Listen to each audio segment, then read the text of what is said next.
ఆంధ్రప్రదేశ్ ప్రభుత్వం నిర్వహించిన ఉగాది వేడుకలకు సీఎం నారా చంద్రబాబు ముఖ్య అతిథిగా హాజరయ్యారు. విజయవాడ తుమ్మలపల్లి కళాక్షేత్రంలో ఉల్లాసంగా ఉత్సాహంగా ఉగాది వేడుకలు జరిగాయి. ఉగాది పచ్చడి స్వీకరించిన అతిథులు పంచాంగ శ్రవణం శ్రద్ధగా విన్నారు. అనంతరం వివిధ రంగాల ప్రముఖులకు ఉగాది పురస్కారాలను సీఎం అందజేశారు.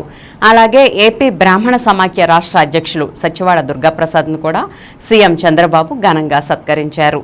తెలుగువారి సంస్కృతి సంప్రదాయాలు ప్రతిబింబించే విధంగా ఉగాది వేడుకలను నిర్వహించారు.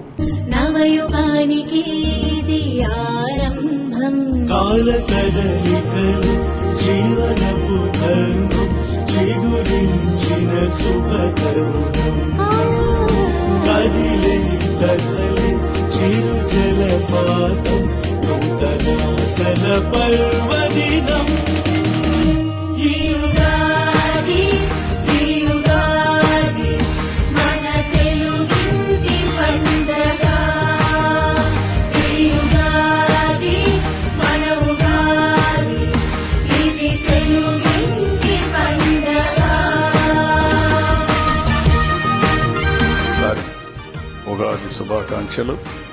ఇప్పుడే 6 రకాల రుచులైనటువంటి ఉగాది పచ్చడి చూశాం.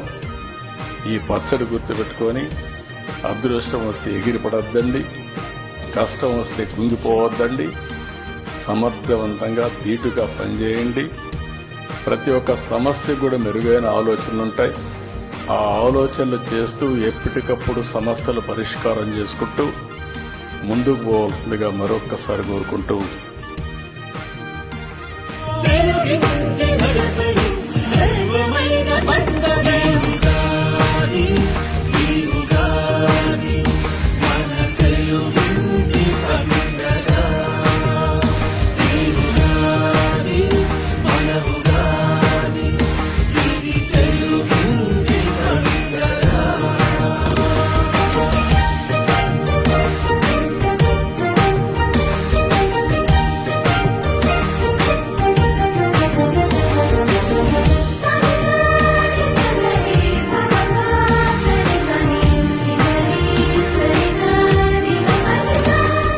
కారణం.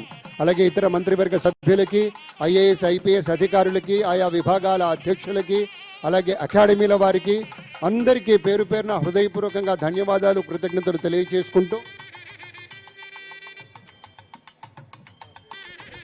ఈ కార్యక్రమానికి అద్భుతమైన వ్యాఖ్యానంతో శోభ కట్టించినటువంటి వాచస్పతి అంబటిపూడి మురళి గారికి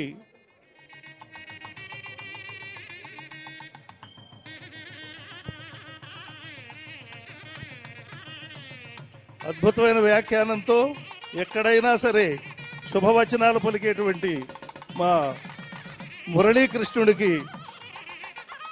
మరి దేవాదాయ శాఖ మంత్రి వారు ఆనం రామనారాయణ రెడ్డి గారు శాలువాతో సత్కరించారు.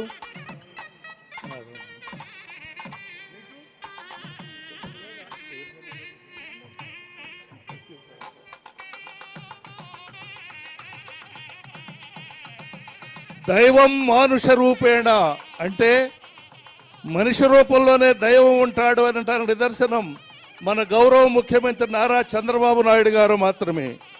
మన ఈ మధ్య బుడమేరు పొంగి వరదలు వస్తే ఆ వరదలలో సామాన్యులలో వరద బాధితులుగా ఆయన కూడా వెళ్ళిపోయి ప్రతి మనిషిని పలకరించి ధైర్యాన్ని నింపిన మహానుభావుడు మన ముఖ్యమంత్రి గౌరవనీయులు నారా చంద్రబాబు నాయుడు గారు. ఆ రోజున ఆయన పడుతున్న శ్రమను చూసి ఒక కవిగా ఒక పాట రాశాను. మనుషుల్లో దేవుడు ఆపదలో ఆప్తుడు, మనుషుల్లో దేవుడు ఆపదలో ఆప్తుడు.